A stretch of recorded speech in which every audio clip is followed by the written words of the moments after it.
Terima kasih Profesor Bambang atas presentasinya yang sangat menarik dan memberikan perspektif baru yang perlu kita diskusikan nanti. Oke, kemudian kita akan we will move to the last presentation. Miss Park and Miss Kim, time is yours, please. 먼저 저희 소개를 하도록 하겠습니다. 네, 안녕하세요. 오늘 발표를 맡게 된 국립현대미술관 큐레이터 박주원 그리고 김영주 디자이너입니다. 오늘 논의된 Culture for Sustainable Living이라는 주제 안에서 우리는 국립현대미술관이 지난 5년간 추진해온 장기 연구 프로그램인 MMCA 아시아 프로젝트를 소개하고자 합니다. 우리가 바라는 지속 가능한 세계는 세상을 바라보는 우리의 관점의 변화와 서로 간의 이해를 시작하면서부터 시작된다고 생각합니다. 그리고 지난 5년간 MMC의 아시아 프로젝트는 이러한 인식 변화에 동기를 부여할 수 있는 공간으로서의 미술관의 역할에 많은 고민을 담았습니다. 오늘 발표는 두 가지 파트로 나눠서 진행을 할 예정입니다. 첫 번째 파트는 이 프로젝트의 개념과 의미에 대해서 제가 소개를 하고, 두 번째 파트에서는 김용주 디자이너님께서 이러한 기획 방향이 전시 공간 안에서 어떤 식으로 반영되었고 디자인되었는지 소개할 예정입니다. 지금부터 화면 공유를 시작을 해서 프레젠테이션을 하도록 하겠습니다.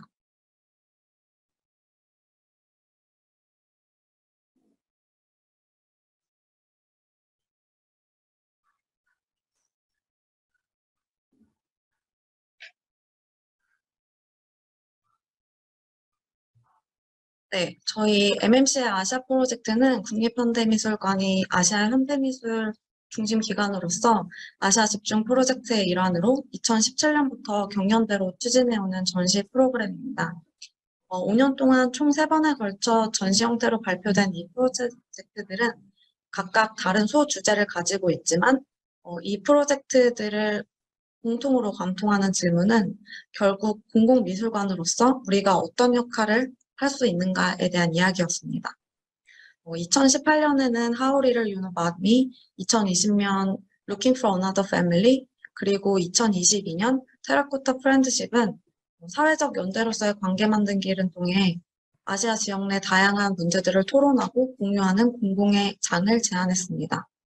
그리고 올해 개최된 2022년 아시아 프로젝트 테라코타 프렌드십은 물리적인 전시가 아닌 메타버스 전시 포럼으로서 그 가능성을 확장했습니다. 저희가 이 프로젝트를 진행을 하면서 항상 고민을 했던 것은 이제 공공미술관으로서의 국립현대미술관의 역할이었는데요.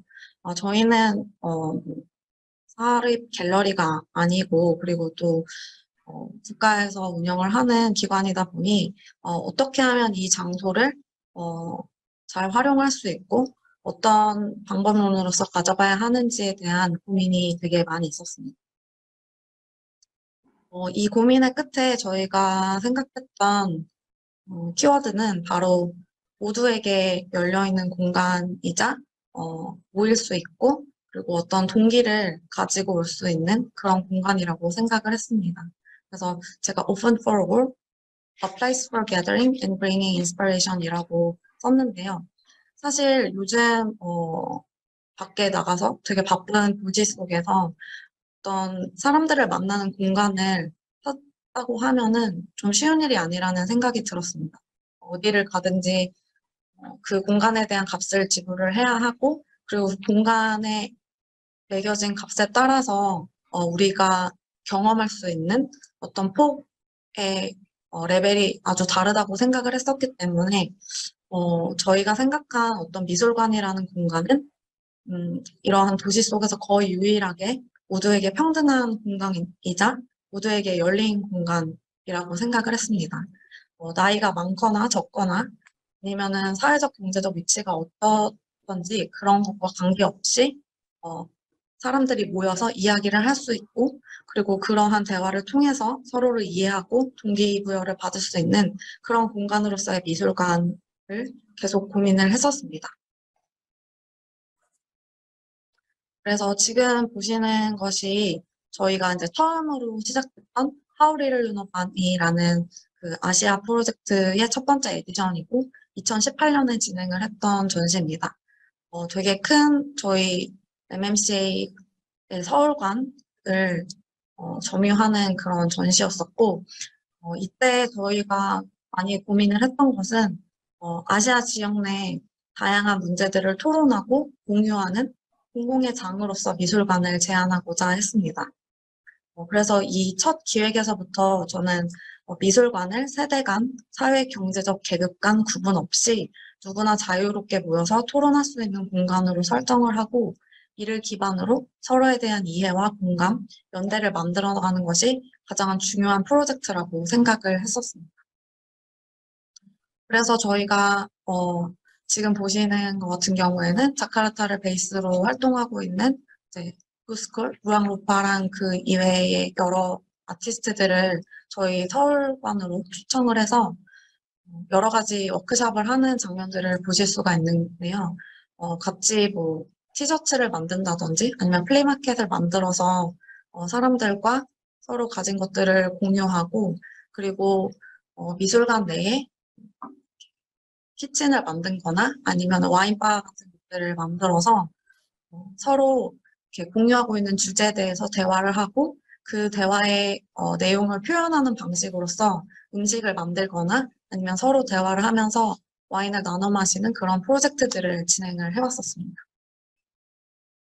그리고 저희가 생각했던 어떤 미술관이라는 공간이 조금 관객들에게는 편안하고 좀 열린 공간으로 다가올 수 있었으면 하는 마음들을 좀 반영을 하기 위해서 전시 디자인에서도 다음과 같이 마치 집 안의 어떤 라운지에 있는 듯한 그런 공간으로 마련을 했었고 이것은 이제 이강승 작가의 프로젝트로 여러 가지 출판물들을 모아서 아카이브 형태로 보여주는 프로젝트였는데 이 공간에서는 되게 푹신한 소파에서 원하는 책을 꺼내서 읽어볼 수 있는데 이 어, 책들은 그냥 아무 책을 가지고 논 것은 아니고 저희 전시 주제와 맞는 그런 책들을 선별을 해서 프레젠테이션을 함을 통해서 이제 사람들이 자연스럽게 저희가 말하고자 하는 메시지에 좀 다가갈 수 있도록 그렇게 구성을 했었습니다. 전시 전체적인 모습은 이런 형태로 만들어졌었고요.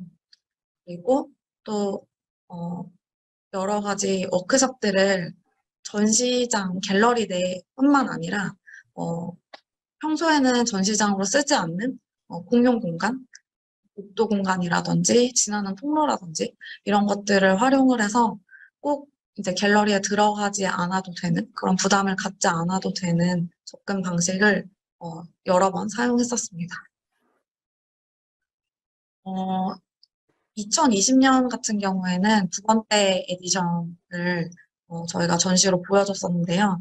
이때는 정말 특별한 상황을 맞게 됐었습니다.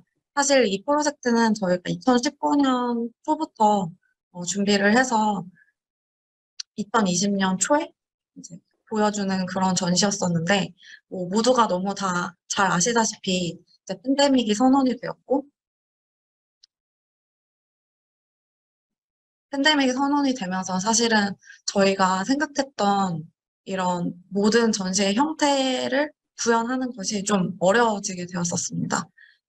마지막에는 저희가 이런 전시를 물리적으로 전시 공간에 만들기는 했지만 사실 많은 부분에 있어서 변화를 가져왔었어야 했고 저희는 초반에 이제 전시장을 잘 만들었지만 전시 작품의 운송료가 너무 크게 늘어난다든지 아니면은 함께 일을 하는 스태프들이 이제 뭐 코비드에 감염이 돼서 같이 일을 하지 못한다든지 또는 미술관 자체가 아예 휴관을 해버려서 관객들이 공간으로 들어올 수 없는 그런 상황들을 맞닥뜨리게 되었습니다.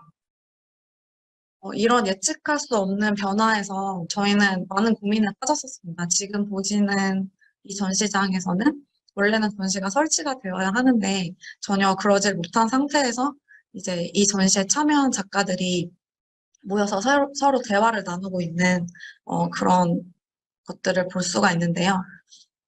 이런 변수들이 사실은 작가들과 기획팀을 매우 무기력하게 만들었고, 과연 이러한 위기 상황에서 우리는 무엇을 할 수 있을까 깊은 고민에 빠지게 되었었습니다. 그럼에도 불구하고 저희는 이러한 프로젝트를 계속 진행을 해가는 것에 대해서 여러 의지를 가졌고, 가장 처음 저희가 시작한 것은 모일 수 있는 작가들, 그리고 우리 기획팀이 서로 본인이 어떤 상황에 처해 있는지 그런 그 상황에 대한 공유를 하는 것으로부터 시작이 되었었습니다. 그때 당시에는 뭐 일본, 중국, 대만, 인도네시아, 그리고 서울, 여러 아시아 지역에서 초청된 작가분들이 계셨기 때문에 이 사람들이 각자 개인적으로 자기가 살고 있는 그 공간과 도시에서 어떤 일들이 일어나고 있는지 이것들을 공유하는 것만을 통해서도 우리가 정말 어떤 위기 상황에 우리가 처해 있고 앞으로 어떤 식의 행동 양식을 취해야 하는지에 대해서 좀 더 새로운 방향성을 볼 수 있는 그런 기회가 되었다고 생각을 합니다.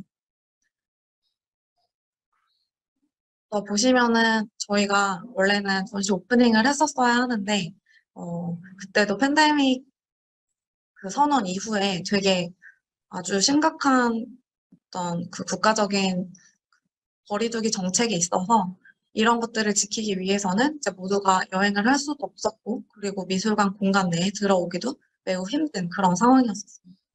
그럼에도 불구하고 저희는 지속적으로 이 상황들에 대해서 서로가 공유를 하고 이야기를 하는 그런 시간들을 만들어내고자 노력을 했었습니다. 그리고 또 미술관이 몇 달이 지난 후에는 아주 제한적으로 몇 명의 사람들만 이제 들어와서 거리두기를 통해서 이제 전시를 볼 수 있는 그런 기회가 있었었는데 그때 저희가 했던 워크숍들 중에 하나는 이제 당신은 지금 잘 지내고 있느냐? 당신의 상황은 어떠냐? 라는 질문을 하고 저희가 기획팀 그리고 작가들이 모여서 같이 이야기를 했던 것처럼 미술관에 오는 관객들에게도 같은 질문을 하고 그거에 대한 답을 받도록 그렇게 진행을 했었습니다.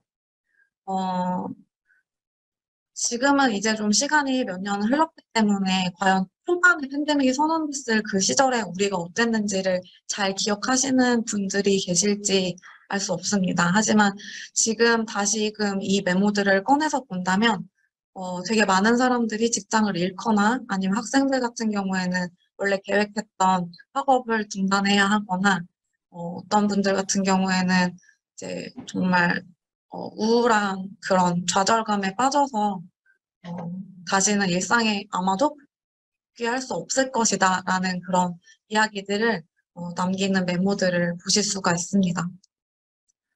그럼에도 불구하고 이제 저희는 여러 가지 프로젝트들을 이 제한된 시간 속에서 만들었었는데요. 그것 중에 하나는 이제 미술관 공간을 이제 열어서 이제 미술관에서 다 같이 서로 모르는 사람들끼리 이제 채소를 재배하고 이제 나중에 이 채소를 수확을 해서 다 같이 나눠 먹는 그런 프로젝트도 진행을 했었습니다. 물론 쉽지는 않았지만 저희는 이러한 고립 속에서도 최대한 많은 사람들이 서로 연결될 수 있는 그런 프로젝트들을 계속 만들어 나가고자 노력을 했었습니다. 마지막으로 이 프로젝트는 하나의 전시장을 비워놓고 계속 어떤 기록 영상을 보여주는 그런 식으로 전시를 마무리를 하게 되었었는데요. 사실은 대부분의 전시를 만드는 전략에 있어서 전시를 어떻게 만들었는지 그 과정을 보여주는 전시는 많이 없습니다. 왜냐하면은 그 과정 자체가 그렇게 아름답지는 않기 때문에 어떻게 보면은 완성된 형태, 정말 예쁘고 아름다운 그 작품들이 놓여 있는 전시 형태를 보여주는 것에 좀 집중을 한다면 사실 20년 아시아 프로젝트 같은 경우에는 이런 과정을 가감없이 보여주고 이런 기록들을 계속 지속적으로 남기는 것이 아주 중요한 것이라는 것을 좀 깨닫게 되는 순간이었고 그렇기 때문에 이러한 방을 따로 만들어서 그 과정을 보여주는 형식으로 전시를 했었습니다. 그리고 이것은 지금 보시는 이제 2022년 저희가 최근에 진행을 했던 테라코타 프렌드십이라는 프로젝트인데요. 이 프로젝트 같은 경우에는 잡티왕이 아트팩토리라는 작가 그룹이랑 같이 함께 협업으로 진행을 했었는데요. 사실 자티앙이 아트팩토리는 그 인도네시아 마잘랭카 시티 내에서 아주 활발하게 활동하고 있는 작가 그룹이고요. 그리고 이 그룹 같은 경우에는 2005년에 결성이 되었습니다. 사실은 뭐 인도네시아에서는 자티앙이라는 지역이 전통 기와를 생산하는 곳으로 아마 모두가 잘 알고 계실 텐데요. 이 전통 기와 산업이 과거에는 매우 융성을 했었지만 이제 점점 공장화가 진행이 되면서 이 산업이 쇠락한 것으로 알고 있습니다. 하지만 자티왕이 아트 팩토리는 이 지역의 테라코타, 흙과 대지에 관한 오랜 전통과 정체성을 지키고자 많은 프로젝트들을 지역 주민들과 함께 진행을 했었고요. 그 중에서 하나가 바로 이 테라코타 시티라는 프로젝트입니다. 제가 알고 있기로는 자티왕이 아트 팩토리라는 이 작가 그룹이 마젤랭카 시티랑 협업을 해서 실제로 작가들이 그리는 이 도시의 계획을 도시 안에서 만들고 있다는 것을 알게 되었었습니다.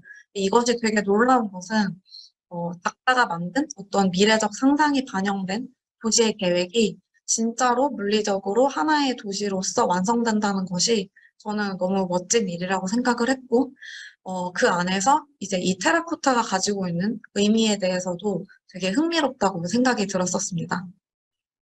그렇게 저희는 테라코타 프렌드십이라는 프로젝트를 만들게 되었는데, 여기에서 이 테라코타라는 것이 곧 어머니 대지이면서 매우 유기적으로 연결이 돼 있고 언제나 변형이 가능하고 땅에서부터 온 것이기 때문에 원천적인 어떤 재료라고 생각을 했어서 저희 그 아시아 프로젝트랑은 아주 적절하게 잘 맞는다고 생각을 했었습니다. 그리고 사실은 이 마젤랭카 시티 내에 테라코타 시티는 아직 만들어지지 않은 상태이고 미래의 계획이기 때문에 우리가 눈으로 볼 수는 없지만 이번에 저희가 채택한 방법은 메타버스라는 세계를 통해서 인도네시아 자티왕리 그리고 서울이라는 공간이 한 번에 유기적으로 만날 수 있는 그런 방법으로서의 메타버스 전시를 구상을 하게 되었습니다. 이 메타버스가 되게 중요한 이유는 아직은 지어지지 않은 마젤링카 시티 내 타르코타 시티가 구현이 될 수 있다는 점. 그러니까 시간성이 아주 복잡하게 같이 공유될 수 있다는 점입니다. 그러니까 현대의 생각을 이제 미래적 상상력으로 반영을 하고 있지만 지금 메타버스를 통해서는 우리가 상상하고 있는 미래를 현재에 볼 수 있다는 그런 시간성이 매우 흥미로웠고, 그리고 더불어서 여러 가지 다른 세계관들이 한 곳에 공존할 수 있다는 점이 되게 특별한 것이었습니다. 그래서 자티왕이 아트 팩토리의 테라코타 시티가 반영이 되고, 그리고 또 저희가 서울에서 활동하고 있는 우리 작가들이 생각하고 있는 어떤 그런 미래적인 상상력이 반영된 그런 형태의 도시를 만드는 것이 매우 집중이 되는 프로젝트였고, 이것을 구현하기 위해서는 이런 메타버스 전시 방식이 적절하다고 생각이 들었습니다. 지금 보시는 프로젝트는 이제 테라코타 프렌드십 내에서 저희가 그 테라코타 시티를 구현을 하고 그 위에는 각각 작가들이 자신의 세계관이 반영된 파빌리온을 만들었습니다. 그리고 이 파빌리온의 전체를 관통하는 주제는 바로 우정이라는 키워드였었습니다. 사실 그 우정이라는 것을 생각을 한다면 저희는 이제 사람과 사람 간의 관계를 많이 생각을 합니다. 친구 사이의 우정을 생각을 하게 되는데 이 프로젝트에서 저희는 우정을 좀 더 큰 개념으로 가지고 오고 싶었었습니다. 이 우정이라는 것이 사람뿐만 아니라 어떤 환경이라든지 우리를 둘러싼 환경이라든지 아니면 우리가 믿고 있는 어떤 신념이나 믿음 또는 동물이나 땅속에 살고 있는 어떤 생물, 하늘 위를 날고 있는 어떤 생물, 정말 여러 가지로 이 우정이라는 연대감을 나눌 수 있는 대상이 확대되어야 된다고 저희는 생각을 했었고, 그런 데에서 이제 작가들에게 이제 우정이란 과연 무엇인가, 우리가 더 나은 삶을 살기 위해서는 이 우정이라는 것을 어떻게 활용할 수 있을까라는 질문을 했었고요. 그거에 대한 대답으로서 어, 이강승 작가 같은 경우에는 인권운동가였던 하비밀크의 선인장을 상징화해서 어, 세대 간의 연결과 보살핌을 연대와 공동체의 기반이 되는 우정의 일부로 바라보고 이를 통해서 좀 더 새로운 미래를 상상해 보는 것을 제안을 했었습니다. 그리고 또 다른 저희 참여 작가였던 오크스 같은 경우에는 오랜 시간 함께 작업을 해왔던 듀오 디자이너인데요. 이들은 자신들의 이야기와 그들을 둘러싼 주변 사람들과의 시간을 더듬어서 함께 일하며 우정을 관리하는 방법이라는 매뉴얼을 선보이기도 했었습니다.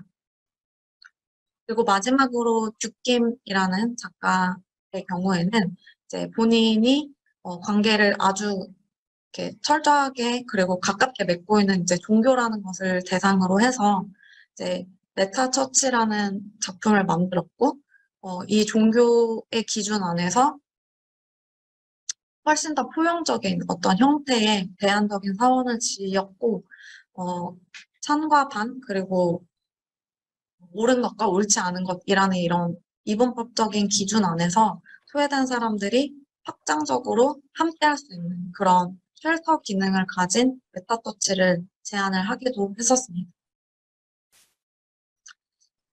저희가 이 모든 일련의 프로젝트들 2018년부터 그리고 팬데믹이 선언됐던 20년 그리고 이번 메타버스 전시를 통해서 보여주는 테라코타 프렌드십이 가장 중요하게 생각했던 것은 미술관의 역할이 곧 사람들을 모이게 하고 동기부여를 해줄 수 있는 공간이어야 한다는 것이었습니다. 이러한 변화의 세계 안에서 예술은 과연 무엇을 할 수 있을까요? 예술은 비교적 유연하며 상황에 빠르게 반응할 수 있는 창의적 수단입니다. 그리고 이러한 수단을 통해 우리는 세계를 마주하는 여러 가지 다른 접근법을 미처 예측하지 못한 다양한 이야기들을 통해서 사회에 활력을 불어넣는다고 생각합니다. 때문에 예술은 사람의 행동을 통제하거나 즉각적으로 변화시키기보다는 간접적이지만 느린 사고의 전환을 지향하도록 합니다. 또한 예술은 보이지 않는 현대 오류들을 발견하고 나아가서는 대안적 미래를 상상할 수 있도록 합니다. 이러한 상상들은 논리나 이성이 간과하는 내면의 직관과 감정들을 불러내고 이를 통한 감정적 연대를 가능하게 한다고 생각합니다. 지금 우리에게 가장 필요한 것은 서로가 각자의 입장을 공유하고 이해하고 공감한다는 친밀감이며 예술은 아주 창의적이고 유연한 형태로 이러한 연결을 가능하게 한다고 생각합니다. 저희가 하고 있는 이런 메타버스 전시라든지 아니면 사람들이 모이는 공간을 만들어내는 미술관이 과연 미래의 예술일까요? 이러한 질문 안에서 이 프로젝트는 그 가능성에 더 큰 의미를 부여를 하고 싶습니다. 안타깝게도 세계는 정치를 비롯한 모든 측면에서 커다란 변화를 겪고 있습니다. 문제는 우리가 그 변화에 대비해서 어떻게 서로를 준비했고 서로에 대한 이해를 나누며 무엇을 배웠는가, 그리고 그것을 어떻게 활용할 수 있는가입니다. 이 프로젝트를 만들기 위해서 모두가 나눴던 대화, 그리고 그 안에서 발견하게 된 새로운 관점들, 끊임없는 경험과 생각의 공유를 통해서 감정적인 연대, 이 보이지 않는 지성과 연결의 힘이 우리가 맞닥뜨리고 있는 변화하는 세계 속의 예술의 역할이자 미술의 미래의 예술이 아닐까 저는 생각을 해봅니다. 우리가 앞서 나눴던 어떤 지속 가능한 세계, 그리고 그러한 형태들을 유지하기 위해서는 저는 끊임없이 사람들이 만나고 연결될 수 있는 그러한 공간이 필요로 하고 그런 공간을 충분히 우리 미술관이 제안할 수 있다고 생각합니다. 여기까지 저의 발표를 마치도록 하고요. 다음으로는 저희 디자이너, 김용주 디자이너님을 통해서 어떻게 이러한 전시들이 디자인적으로 구현이 되었고, 제가 말하고자 하는 메시지로 반영이 되었는지 발표를 하도록 하겠습니다.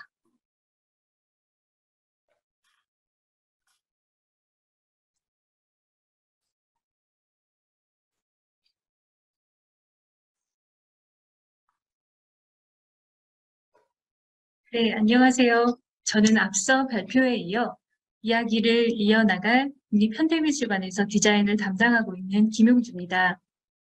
오늘 이렇게 중요한 자리에서 연대와 우정이라고 하는 그러한 중요한 핵심 키워드를 가지고 사회 문화의 지속 가능함을 이야기하게 되어 매우 뜻깊게 생각합니다. 제가 전시라고 하는 행위를 통해서 사회 문화의 지속 가능함을 이야기하는 것은 전시의 사회적 기능이 무엇이고 또 전시가 펼쳐지는 공간은 어떤 역할을 하는지에 대해서 먼저 짚어보도록 하겠습니다. 그 이후에 앞서 언급되었던 2022년 카셀 도큐멘타 MMTA 아시아 프로젝트의 메타 파빌리온을 가지고 조금 더 확장된 개념으로 설명을 드리도록 하겠습니다. 전시 형식을 집중해서 설명드리는 이유 중에 하나는 전시 형식은 전시가 작동하는 내적 원리를 추론하기 때문에 중요한 지점이라고 할 수 있습니다. 먼저 전시가 사회적으로 어떠한 역할을 하기에 우리가 전시라는 것을 통해서 사회 문화의 지속 가능함을 이야기하는지를 몇 가지 짚어보겠습니다. 전시는 세상의 모든 것을 초대할 수 있습니다. 전시는 아직은 관념인 상상에 머무르고 있는 가치를 가시화할 수 있는 흥미로운 장치입니다. 전시에서는 메시지의 수신과 발신이 일어나는 동적 교류의 장입니다. 전시는 그 자체로 인식의 전환을 가져오고 전시는 전시가 만들어내는 틀을 통해서 사회와 소통합니다. 전시는 시대가 필요한 질문을 찾아내고 대중과 공유함으로 해서 대중들을 현지하는 무관심 속에서 공론의 장으로 끌어올리는 중요한 역할을 합니다. 또한 전시는 동시대에 필요한 접점의 방식을 통해서 적극적으로 나누고자 하는 소통의 행위입니다. 지금 제 화면이 잘 보이시나요? 네네, 연결해 나가겠습니다. 전시가 펼쳐지는 공간은 어떠한 역할인지를 다음으로 살펴보겠습니다. 환경은 인간에게 매우 중요합니다. 이게 지금 공유가 다른 다시 연결하도록 하겠습니다.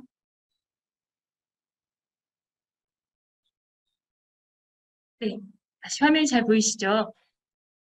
인간에게 환경은 매우 중요합니다.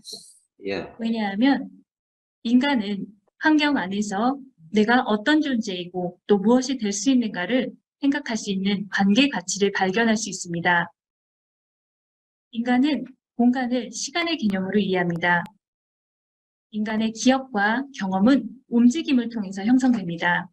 움직임은 시간이 개입됩니다. 따라서 공간을 설계할 때에는 시간, 움직임, 시선을 고려하는 것이 중요합니다.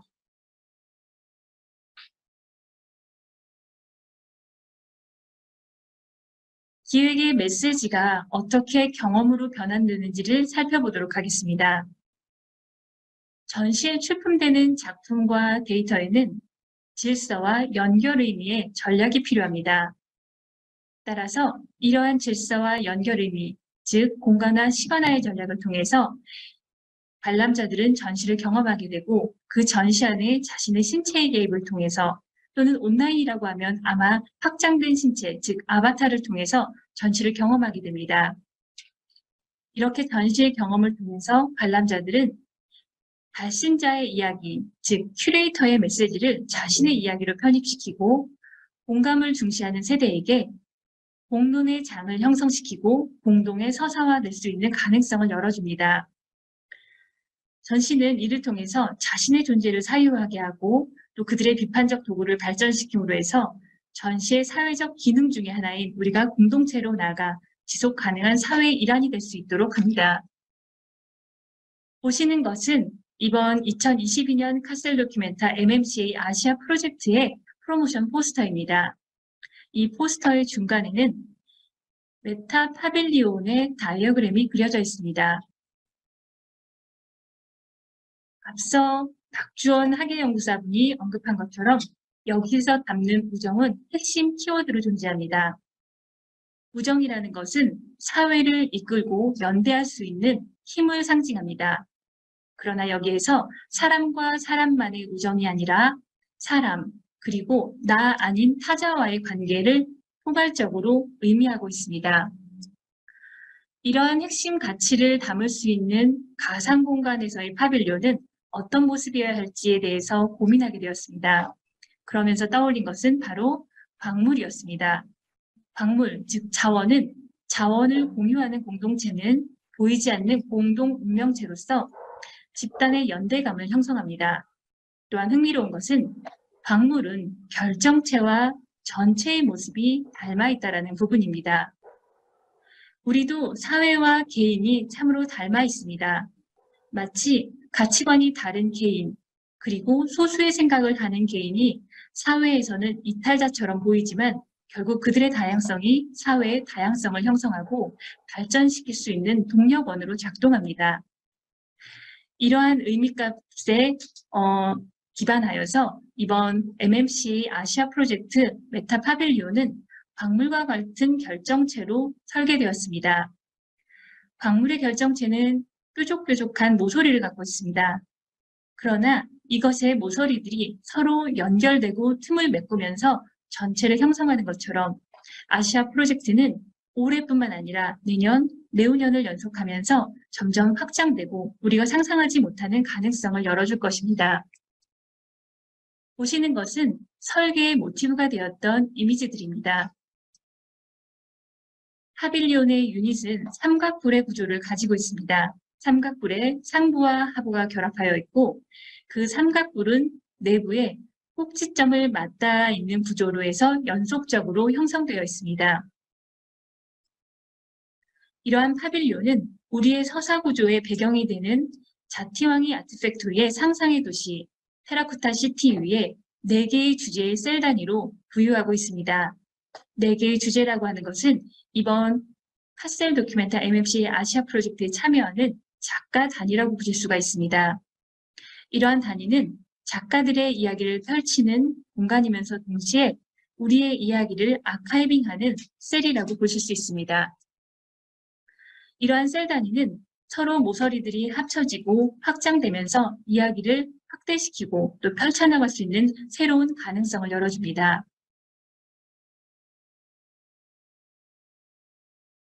보통 메타 파빌리온, 즉 메타버스 공간에서의 설계에서 중요한 것은요. 탈중력이 작용하기 때문에 바로 여기서는 구조 역학이기보다는 기능 역학이 작동합니다. 따라서 프로그램에 따라서 전시의 형식, 즉 파빌리온의 형태는 변이의 과정을 거쳐서 다양한 형태로 변화할 수도 있게 설계되었습니다. 공간은 매체이자 메시지로 확장됩니다. 15세기 근대 개념에 근간하고 있는 무세이오는 최초의 건축적 컨테이너로서 공공의 토론, 포럼, 아고라를 가능하는 장소로 태어났습니다. 보전적 개념에 의거한 우리의 뮤지엄은 동시대에 존재하는 이유가 바로 개인을 공동체로 또 공론화의 장으로 끌어내고 의견을 교류하도록 돕는 데 있습니다. 메타 파빌리온으로 돌아와서 다시 설명을 드리겠습니다. 일단 중력이 작용하는 오프라인 공간 대비 온라인 Mohon 공간 maaf, Miss Kim, apakah bisa dipercepat lebih sedikit karena 탈중력적인 waktunya 공간으로 sangat terbatas. 작동합니다. 또한 여러 가지 기능의 역학이 작동하고 평면이라고 하는 것이 그라운드 레벨에서 작동하는 것이 아니라 인면 자체도 평면이 될 수 있어서 다중평면의 구성이 가능한 부분입니다. 우리가 살고 있는 이 세계가 선형적 시간의 구조를 갖는다면 메타버스 세상에서는 동시적 시간의 구성이 가능합니다. 이를 통해서 온라인 공간은 오프라인 공간이 갖고 있었던 제약적 조건인 시간의 제약, 거리의 제약으로부터 훨씬 확장되고 열려있는 가능성을 제시합니다. 파빌리온의 재질은 우리에게 매우 중요합니다. 파빌리온은 느슨한 망점 또는 메쉬 구조로 되어 있어서 외부의 파동, 그리고 에너지 또는 입자를 흡수할 수 있도록 되어 있습니다. 우리의 파빌리온은 자티왕의 아트팩토리의 상상의 도시 테라코타 시티 위에 떠 있습니다. 그러나 이야기가 변화되고 또 다른 이야기를 담는다면 서사의 배경이 되는 어느 나라, 어느 도시, 어느 지역으로도 변화될 수 있음을 우리는 알 수 있습니다. 작가들의 공간을 간략하게 살펴보도록 하겠습니다. 참여 작가 중에 안유리 작가는 우정이라는 개념을 언어의 관점으로 설정하고 있습니다. 우리가 정할 수 없는, 선택할 수 없는 조건인 국가, 종교, 인종과 같은 것에서 벗어나서 우리가 어떻게 하나화되고 또 공동체로서 함께 나눌 수 있는지에 대해서 질문을 띄웁니다. 질문은 공간 안에서 매체와 물질에서 투사되는 프레임에 갇혀있는 언어값이 아니라 공간 안의 현상처럼 피어납니다. 즉 안개와 무지개와 같이 언어는 공간 안을 점유합니다. 언어의 의미값으로 인식되는 이들에게는 그것의 질문에 답을 할 수 있고 또 그 언어를 사용하지 않는 그 언어권의 사람들은 그것을 공간의 현상으로 바라보게 됩니다. 이제 언어는 우리가 함께 누릴 수 있는 환경과 분위기로 확장됩니다. 안유리 공간을 살펴보고 계십니다. 공간의 상부는 언어가 투사되는 공간이고 전시의 영역이라고 하면 그 하부는 공동의 이야기를 담을 수 있는 아고라이면서 또는 아카이브의 공간으로 역할을 하고 있습니다. 두 번째는 듀킴의 공간입니다. 듀킴은 이분법적 사고라고 하는 사회적 틀로부터 소외된 사람들이 쉼터를 가질 수 있고 힐링을 할 수 있는 메타 템플을 구성하고 있습니다. 공간은 스테인드 글라스를 통해서 빛이 들어오고 또 예수의 고통의 과정을 14개의 단위로 구성하고 있는 14처를 구성하고 있습니다. 그 안에 핸즈 퍼포먼스를 통해서 손이라고 하는 신체가 등장을 합니다. 사람들은 언어가 다른 비언어권의 사람들과의 소통 또는 인간과 신의 언어의 소통에 있어서 손이라고 하는 것은 매우 중요한 도구가 됩니다. 이렇게 소외된 사람들 또는 내가 알고 있는 프레임의 바깥에 있는 사람들과의 적극적 소통을 시각화하는 장치로 이 메타 파빌리온은 역할을 합니다. 메타버스 세계 내에서의 거리에서 거리의 이동, 이곳에서 저곳의 이동은 계단이나 통로, 길을 통하지 않습니다.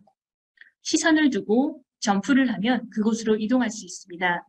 즉 시선을 둔다는 것은 내가 원하는 곳, 의지하는 것에 채널링을 하는 과정이라고 가정합니다. 그리고 점핑을 하는 행동은 파동을 일으켜서 물리적 신체라는 값을 그 원하는 공간으로 이동시키는 움직임으로 설정하고 있습니다. 보시는 것은 듀킴의 파빌리온의 내부 공간입니다. 세 번째 작가의 이강승의 공간은 탑골 공원을 소환하고 있습니다. 탑골 공원은 한국 사회에서 매우 중요한 위치를 차지하고 있습니다. 최초 근대 공원의 하나인 탑골 공원은 1919년에 3.1운동이 발상지기도 하였고 또 90년대 이후로는 소외된 이들의 쉼터이면서 동시에 급식을 제공했던 장소로도 있습니다. 또한 1970년대 이후에는 퀴어 커뮤니티로 형성되면서 여러 상징의 레이어를 갖는 공원으로 존재합니다.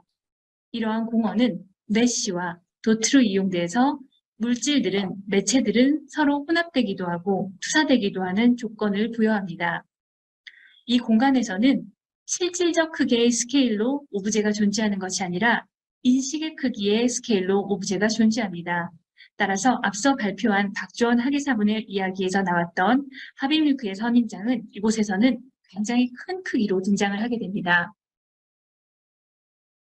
보시는 것은 이강승 작가의 공간입니다. 공간에서 상부와 하부는 포트를 통해서 이동할 수 있고 하부는 시선이 교차하고 시간이 교차하는 아카이브로 되어 있습니다. 마지막으로 워크스라고 하는 여성 듀오의 그래픽 디자이너 그룹에서는 함께 일하면서 어떻게 우정을 만들어 나갈 것인지에 대한 매뉴얼이 공간에 무지개 오색 찬란한 텍스트로 떠 있습니다. 이 텍스트들은 어느 방향에서 보아도 일그러짐이 없습니다. 그리고 이러한 것들은 서로에게 질문을 던지고 서로에게 함께 공동체를 운영하는 것에 대한 방식을 떠올리게 합니다. 이러함으로써 메타 템플에서는 시간과 공간, 그리고 우리가 누구인지의 제약을 넘어서 다른 이의 관점을 나누고 생각하는 영역으로 함께할 수 있습니다. 이 MMCA 아시아 프로젝트 메타 파빌리온은 휴일에도 또 밤에도 문을 닫는 일이 없습니다. 혹여 지속될지 모르는 팬데믹 속에서도 이 메타템플은 언제나 여러분들을 환영하고 열려 있습니다. 이러한 가치가 어쩌면 전시 그리고 미술관이 지향해야 하는 지점이 아닐까 하는 생각을 합니다. 제게 연대와 지속 가능함을 함께하게 하는 그 지속 가능함의 부분들은 사실은 지금 크레딧에서 보여지는 함께하는 사람들입니다. 이분들의 생각과 노력과 시간이 모여서 우리가 새로움을 제시할 수 있는 연대의 가능성 그리고 지속 가능함을 열게 하는 힘이 아닐까 하고 생각합니다. 이것으로 저희들의 발표를 마치도록 하겠습니다.